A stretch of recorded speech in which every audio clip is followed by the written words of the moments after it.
మన డైలీ లైఫ్లో మనందరికీ బాగా వినిపిస్తున్న పేరు ఏఐ. ఏఐ అనగానే అదేదో సాఫ్ట్వేర్ ఇంజనీర్ల భాష, మనకి సంబంధం లేదనుకుంటాం. కానీ తెల్లారి లేచిన దగ్గర నుంచి రాత్రి పడుకునేదాకా అడుగడుగున అది మన వెంటే ఉంటుంది. ఒక వస్తువు అయినా సేవ అయినా ఆర్టిఫిషియల్ ఇంటెలిజెన్స్ని అదనంగా చేర్చితే దాని విలువ ఏకంగా రెట్టింపు అవుతుంది. అందుకే విద్య నుంచి వైద్యం వరకు, వ్యాపారం నుంచి వ్యవసాయం వరకు ఇప్పుడు ఆర్టిఫిషియల్ ఇంటెలిజెన్స్ లేని రంగం అంటూ ఏదీ లేదు. అసలు ఏఐ అంటే ఏమిటి? ఏఐ అనేది మన డైలీ లైఫ్ లో అంత ఇంపార్టెంట్ రోల్ ప్లే చేస్తుందా? మన డైలీ లైఫ్ లో ఏఐ మనకు తెలియకుండానే ఎన్ని విధాలుగా యూజ్ అవుతుందా? ఇలాంటి ఎన్నో ఇంట్రెస్టింగ్ విషయాలను మనం ఈ వీడియోలో తెలుసుకుందాం. అంతకంటే ముందు ఈ వీడియోని మీరు లైక్ చేసి ఫ్యాక్టోఫిలిక్ ఛానల్ ని సబ్స్క్రైబ్ చేసి మీ ఫ్రెండ్స్ అండ్ ఫ్యామిలీ మెంబర్స్ కి షేర్ చేయండి. మీరు చేసే ప్రతి ఒక్క లైక్ ద్వారా ఇంకో 10 మందికి ఈ ఇన్ఫర్మేషన్ అనేది షేర్ అవుతుంది. అందువల్ల చాలా మందికి ఈ నాలెడ్జ్ అనేది యూస్ఫుల్ అవుతుంది. అందరూ ఏఐ గురించి తెలుసుకోవాలన్నదే మా ఉద్దేశం. ఇంకెందుకు ఆలస్యం, let's get in to the video.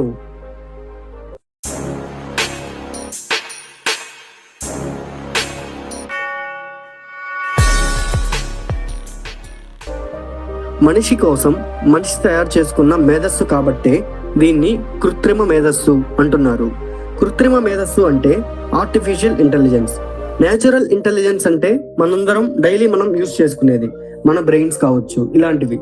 But మనం తయారు చేసుకున్న మేధస్సు కాబట్టే దీన్ని ఆర్టిఫిషియల్ గా మనం తయారు చేసాం కాబట్టి దీన్ని ఆర్టిఫిషియల్ ఇంటెలిజెన్స్ అంటున్నాం. యంత్రాలు అంటే మిషన్స్, కంప్యూటర్స్ ఇవన్నీ. సో వాటికి అందజేసిన సమాచారాన్ని, అనుభవాన్ని ఉపయోగించుకొని ఒక స్థాయి వరకు ఆలోచిస్తాయి, సమస్యల్ని పరిష్కరిస్తాయి. ఇవన్నీ deep learning, natural language processing అనే విధానాలను అందుకు ఉపయోగించుకుంటాయి. ఏఐ టెక్నాలజీతో ఫలానా పని చేసేలాగా కంప్యూటర్స్ కి మనం ట్రైనింగ్ ఇవ్వవచ్చు. అందుకు అవసరమైన డేటాని అందించడమే మనం చేయాల్సిన పని. ఆ డేటా ఎంత ఎక్కువ ఉంటే అంత ఖచ్చితమైన రిజల్ట్స్ వస్తాయి. యంత్రాల చేత మనిషిలా పని చేయించుకోవాలన్న కోరిక ఇప్పటిది కాదు. ఇంటర్నెట్ కనిపెట్టక ముందే 1956లోనే కృత్రిమ మేధ అన్న పదాన్ని మొదటిసారి వాడారు. కంప్యూటర్స్ మీద ప్రయోగాలు మొదలు పెట్టారు. అంతకన్నా ముందు 1927లో మెట్రోపోలిస్ అనే జర్మన్ సినిమా వచ్చింది. మూకీ సినిమా రోజుల్లోనే వచ్చిన ఆ తొలి సైన్స్ ఫిక్షన్ మూవీలో అచ్చం మనిషిలాగే తయారు చేసిన రోబో ఉంటుంది. నాటి ఆ ఊహే నేడు నిజమైంది. ఇంటర్నెట్ రాకతో ఊపందుకున్న ప్రయోగాలు ఆర్టిఫిషియల్ ఇంటెలిజెన్స్ ని అన్ని రంగాల్లోకి తీసుకొచ్చాయి. అదెలాగో చూద్దాం. పొద్దున్నే లేవగానే మొబైల్ చూసుకుంటారా? ఎవరెవరు మొబైల్ చూసుకుంటారో కింద కామెంట్స్ లో మెన్షన్ చేయండి. ఎలా తెరుస్తారు దాన్ని? ఫేస్ ఐడి అయితే ముఖాన్ని చూపించి, ఫింగర్ ప్రింట్ అయితే వేల్ని తాకించి అన్లాక్ చేస్తాం, లేదంటే పాస్వర్డ్ తో ఓపెన్ చేస్తాం. మనం అలా ఒక్కసారి ఫోన్ ని ముఖం ముందు పెట్టి తీసి తెరుచుకున్న దాంతో మన పని మనం చేసుకుంటూ ఉంటాం. కానీ ఆ కాసేపట్లో ఫోన్ లోపల ఎంత పని జరుగుతుందో తెలుసా? ఫోన్ ని తెరిచేందుకు వాడే ఫేస్ ఐడి ఎదురుగా ఉన్న ముఖాన్ని 3Dలో చూస్తుంది. ఆ ఒక్క క్షణంలో మనకు కనిపించకుండా దాని నుంచి 30,000 ఇన్ఫ్రారెడ్ రేస్ మన మొహం మీద పడి ఫోటో తీస్తాయి. వెంటనే మిషన్ లెర్నింగ్ కి సంబంధించిన అల్గారిథమ్స్ రన్ అయ్యి అప్పటికే ఫోన్ లో స్కాన్ చేసి స్టోర్ చేసి పెట్టిన మన ఫోటోని, ఇప్పుడు తీసిన ఫోటోని కంపేర్ చేసి అవునో కాదో చెప్తాయి. దాన్ని బట్టి ఫోన్ అనేది అన్లాక్ అవ్వచ్చా లేదా అన్నది డిసైడ్ అవుతుంది. ఈ పని మొత్తం జరిగేది ఆర్టిఫిషియల్ ఇంటెలిజెన్స్ తోనే. ఇక ఫోన్ తెరవగానే సోషల్ మీడియా యాప్స్ లోకి వెళ్ళడం చాలా మందికి అలవాటే. ఫేస్బుక్, ట్విట్టర్, ఇన్స్టాగ్రామ్, యూట్యూబ్, ఎందులోకి వెళ్ళినా అక్కడ మనకున్న వందలాది ఫ్రెండ్స్ పోస్ట్ చేసేవన్నీ మనకు కనిపించడం అసాధ్యం. కానీ వాటిల్లో నుంచి కొన్ని మాత్రమే మనకు కనిపిస్తాయి.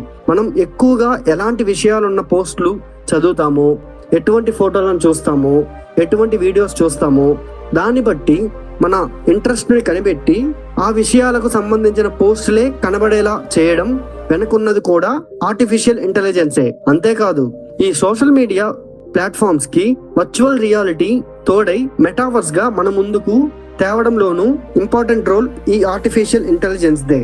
అంతేకాదు, మనం ఆఫీస్ లో మనం వర్క్ చేసేటప్పుడు ఏదో ఒక డౌట్స్ రావడం సహజం. ఆ డౌట్ ని మనం గూగుల్లో సెర్చ్ చేస్తాం. సెర్చ్ చేసిన వెంటనే మనకు కింద వరుస పెట్టి చాలా రిజల్ట్స్ వస్తాయి. సో ఇలాంటి ఇంటర్నెట్ లో మనకు చాలా డేటా ఉంటుంది. ఇంత పెద్ద లార్జ్ డేటాలో మనకు కావాల్సిన ఇన్ఫర్మేషన్ మాత్రమే, దానికి రిలేటెడ్ ఉన్న ఆన్సర్స్ ఆ వెబ్సైట్స్ మాత్రమే ఎలా ఇంత తక్కువ సమయంలో వస్తున్నాయి, దానికి కూడా రీజన్ ఈ ఆర్టిఫిషియల్ ఇంటెలిజెన్సే. మనకి ఏ పని కావాలన్నా సిరీనో, అలెక్సానో, గూగుల్ అసిస్టెంట్ను అడిగేయడం ఈ తరానికి బాగా అలవాటైపోయింది. అంటే hey Siri, hey Alexa, hey Google, I want to call to my dad, ఇలాగా మనకి బాగా అలవాటైపోయింది.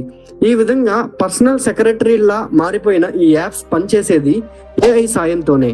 అంతేకాదు, మనకి ఏదన్నా ప్లేస్ తెలియకపోతే GPS ఆన్ చేసుకొని ఎక్కడికో బయలుదేరుతాం. ఆ దారిలో ముందు భారీ ట్రాఫిక్ జామ్ ఉంది అన్న విషయం మనకు ఎలా తెలుస్తుంది? ఇదంతా కూడా సాధ్యమైంది ఏఐ సాయంతోనే.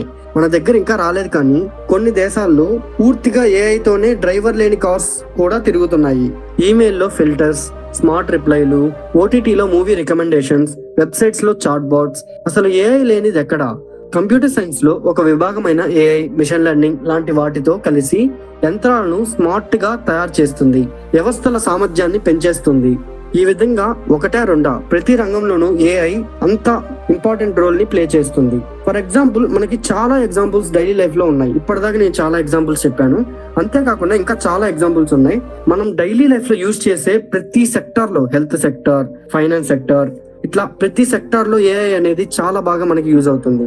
మ్యానుఫ్యాక్చరింగ్ సెక్టార్ యూనిట్స్ లో కానీ ఎలాంటి వాటిల్లో అయినా. For example, Google photos daily మనం యూజ్ చేస్తూ ఉంటాం.